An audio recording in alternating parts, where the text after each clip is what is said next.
Tonight, il Circolo dei Lettori di Milano has the pleasure to host Nicole Krauss, author of the book To Be a Man, which has been translated into Italian with the title Essere, un uomo.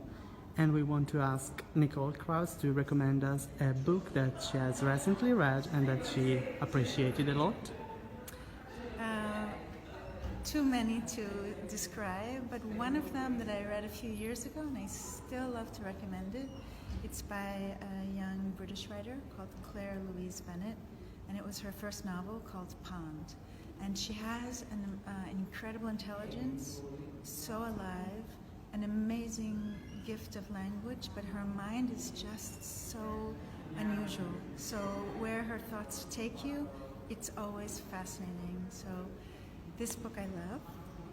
And then we want to ask you to recommend us a classic book that you love. Classic book that I love, also too many to think of, but I'll think of one that I read recently. Okay, for example, I'm going to give you two. Okay.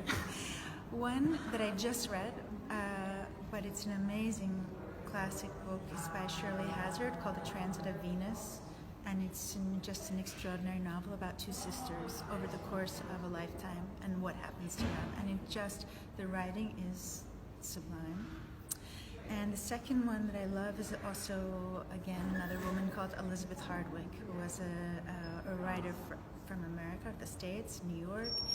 Not originally from New York, but I think from Kentucky, because the book that I wanted to recommend, it's called Sleepless Nights. It starts where she grows up, and it moves to New York. But again, the structure is completely unusual, completely original.